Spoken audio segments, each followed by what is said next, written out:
The Quiet Before the Storm. April 22nd, 2024, Yukon, Oklahoma. A quiet cul-de-sac. White fences, tidy lawns. The kind of neighborhood where children play basketball until sunset and neighbors wave as they pull trash bins to the curb. It was a place that seemed immune to tragedy. At 9:30 a.m. that Monday morning, a 10-year-old boy shuffled out of his bedroom. His hair was a mess, his eyes still soft with sleep.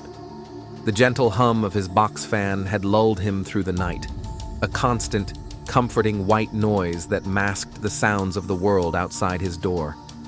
But as he stepped into the hallway, a strange silence pressed against his chest, the kind of silence that feels heavy, wrong. He moved forward, expecting to find his mother making breakfast, or his brothers already teasing each other before school. Instead, he stepped into the living room, and there, in that bright Oklahoma morning light, his world shattered. His mother, Lindsay. His three brothers, Dylan, Ethan, and Lucas. His father, Jonathan. All lying in pools of blood. For a few moments, time stood still. The boy's brain refused to understand. He must have thought, this can't be real. It has to be a prank, a dream, anything but this, but it was real. Shaking, barely able to hold the phone, he dialed 911. I think my whole family is dead. I don't know what happened. Please help. When the first responders arrived, they described what they saw as a scene from a horror movie. 5 bodies, 4 murdered. 1, Jonathan Candy, dead by suicide. And 1 boy, left alone, the only survivor. A picture-perfect family. Hours earlier, life in the Candy household had seemed completely normal. Jonathan Candy was at the Paycom Center that night, working during an NBA playoff game. Co-workers said he was in high spirits, cracking dad jokes, smiling, the kind of man who seemed to brighten every room. At home, 39-year-old Lindsay Candy had tucked their sons into bed. Dylan, 18, a college freshman, still buzzing with the energy of his first year away. Ethan, 14, the baseball star known as Candyman, always itching to throw a ball. Lucas, 12, the youngest of the older boys, the sweet tag-along who had just won his school's spelling bee. And then there was the youngest, just 10, already asleep with his fan humming softly beside him. Neighbors didn't hear gunshots that night. There were no cries for help, no alarms, only a faint beep from a smoke detector that briefly chirped in the dark. The youngest boy heard it too, but drifted back into dreams, unaware of the nightmare unfolding steps away. Later, investigators would find 2 bodies upstairs, 2 downstairs, each victim shot with the same precision, each death deliberate, almost ritualistic. Jonathan Candy was found last, a self-inflicted gunshot wound, a final punctuation mark on a night that no one saw coming. There was no note, no explanation, only the unbearable question: why? The faces. Behind the names. To those who knew them, the Candy family wasn't just normal. They were radiant. Jonathan and Lindsay were high school sweethearts. Their love story was the kind that neighbors admired. Prom photos and scrapbooks, years of inside jokes, long road trips with the windows down and music blasting. He was goofy and warm, the dad always ready with a pun. She was pure sunshine, the mom who cheered the loudest at baseball games and sang in church choirs with her whole heart. Their Facebook pages overflowed with laughter. Dylan's birthday candles, Halloween costumes, lazy beach days. Dylan, the eldest, had just wrapped up his first year at Oklahoma Baptist University. A drummer in the prestigious Bison Brigade, he was described by his band director as a light in the room, a young man whose energy was as infectious as his music. Ethan, the middle child at 14, was Mustang North's rising baseball phenom. His friends called him Candyman, a nickname that hinted at his charm and sweetness. He carried a fire for competition, but an even bigger heart for his teammates. Lucas, only 12, was the playful shadow who tagged along everywhere. Curious, bright, and fearless. His biggest triumph recently? winning the school spelling bee. And Lindsay, their mother and the family's anchor. She planned surprise parties, sang hymns on Sundays, and left handwritten notes in lunchboxes.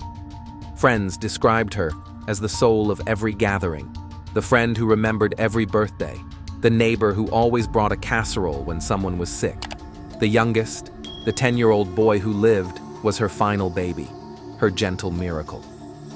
Now he was the lone survivor, the boy who would carry the weight of their story and the unanswerable question that would haunt him forever. Why me? The crime scene. When detectives stepped into the candy home that morning, they found a scene so pristine it almost felt staged. No forced entry, no signs of struggle, no overturned furniture or broken glass. Upstairs, 2 bodies. Downstairs, 2 more. Each victim shot in a way that suggested they hadn't had time to run. No defensive wounds, no screams captured on neighbors' doorbell cameras. Just silence. Lindsay was killed first. Evidence showed she was likely asleep, or just barely waking up, when Jonathan pulled the trigger. There was no sign she had tried to fight back. Her death was immediate, quiet. Dylan, Ethan, and Lucas were scattered in different parts of the house, each one shot with a chilling calmness. No hesitation marks, no frantic bullet patterns, just deliberate single shots, almost surgical in their precision. And then there was Jonathan, the father, the man who so many described as gentle, goofy, endlessly devoted. He lay with a single self-inflicted gunshot wound, the final act in a chain of unthinkable violence. Near his body, the handgun, a legally owned firearm registered to him, the same weapon used to murder his family. But most haunting of all was the untouched room of the 10-year-old. The boy's fan still spinning, his blanket still warm. He was left alive. A decision so bizarre that it would torment investigators and psychologists for months. Why was he spared? Why didn't Jonathan finish what he started? The man. No one knew. At first, the community refused to believe Jonathan Candy was capable of such brutality. Neighbors described him as the kind of guy who showed up with jumper cables on a cold morning, who helped you fix your sprinkler system, who gave out the biggest candy bars on Halloween. His co-workers remembered a man who laughed easily, who stayed late to help clean up after games, who took pride in his son's achievements. And yet, the evidence was undeniable. Detectives scoured Jonathan's phone and computer. No dark internet searches, no threats, no diaries filled with rage. They searched for a manifesto. Nothing. They checked for past domestic violence calls. None. No reports to Child Protective Services. No restraining orders. No prior arrests. But then came whispers. Small cracks in the perfect facade. Relatives said he had been quiet lately. Withdrawn. Friends remembered a strange, vacant look in his eyes during a recent barbecue. On the night of the murders, neighbors recalled hearing raised voices. An argument, sharp and sudden, but they brushed it off at the time. Families fight. They thought nothing of it. Jonathan left no note, no explanation. He had worked that evening at the NBA game, smiling for fans, cracking jokes. He came home to his family, kissed them goodnight, and hours later took everything away. Forensic psychologist Dr. Joni Johnston called it a rupture. Not a slow-building plot, but an emotional implosion. A catastrophic collapse of a man who may have felt his life was spiraling out of control. Theories and shadows. Without a confession or note, theories began to swirl. Some believed it was a crime of sudden rage, that Jonathan and Lindsay's late-night argument turned violent. Perhaps he killed her in a moment of fury, and then, overwhelmed by guilt and fear, decided to eliminate the rest of the family to finish what he had started. Others argued it was premeditated, a cold, calculated family annihilation. In this theory, Jonathan saw himself as the sole provider and backbone of the family. if he felt he was failing, financially, emotionally, or as a father. He may have decided to take everyone with him rather than let them live without him. Experts pointed to high-functioning depression, a condition where individuals mask their inner despair behind an outwardly normal life. Friends see smiles, jokes, productivity, all while the person is silently unraveling. Jonathan may have been buckling under invisible pressures, financial worries, marital strain, a sense of personal failure, a crisis of identity as a father and husband. Dr. Johnston explained, when someone like Jonathan snaps, they don't always act out of hatred.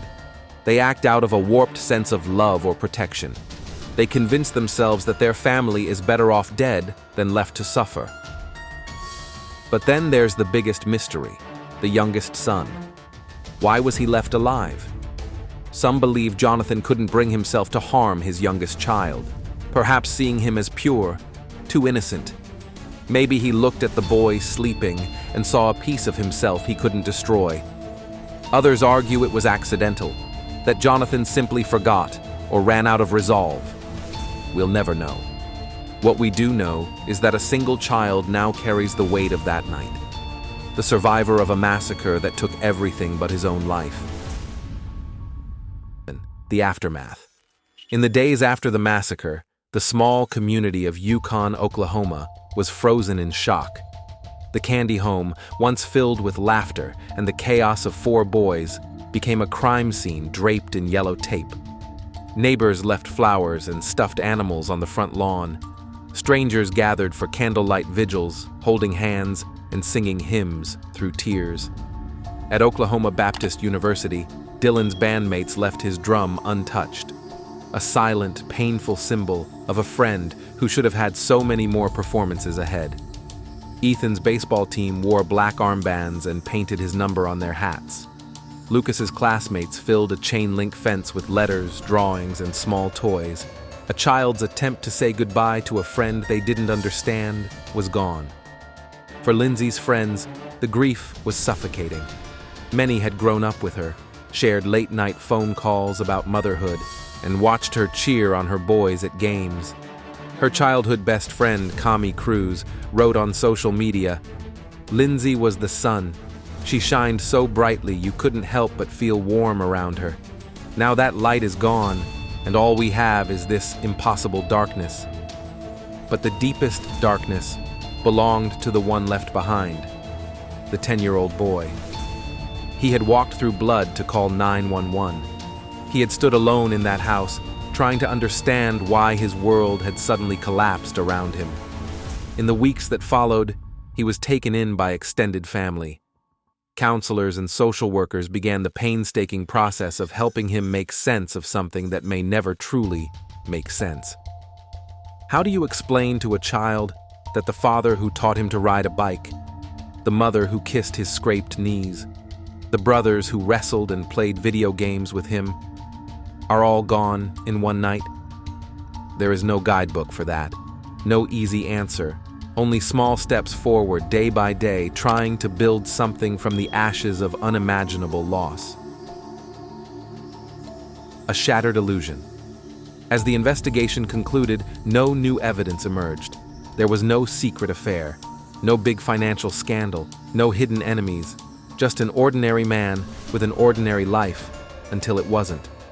People struggled to understand how a man who loved his children so publicly could take them away so violently. How a father who dressed up for Halloween, who posted proud videos of his son's baseball games, could become the architect of such horror. Experts described it as a rupture of identity, a moment when everything he thought he was, or was supposed to be, collapsed under invisible weight. Perhaps he felt trapped by the expectations of being a perfect father, a flawless husband, the neighborhood good guy. Perhaps the argument that night was the final crack that let all that darkness pour out. But even in all the analysis, one truth remains. We will never truly know why. And the community, forever changed, is left to wrestle with that silence. In Yukon, Oklahoma, they still drive past the house. Some avert their eyes. Others pause, remembering the family that once filled it with life. For the surviving son, the road ahead will be long. He will carry scars no one can see. But he will also carry memories of games in the yard, music echoing from his brother's room, and the warmth of a mother's hug. Those who loved the Candy family hope that one day he will find his own peace, a way to live beyond that April morning. Was this a sudden storm of madness, or a meticulously hidden darkness waiting to explode? How much can we ever really know about the people closest to us? If this story shook you as much as it did us, share your thoughts below. And if you believe stories like this should never be forgotten, hit subscribe and stay with us. Because sometimes, the most terrifying stories aren't the ones we imagine in the dark. They're the ones living quietly right next door.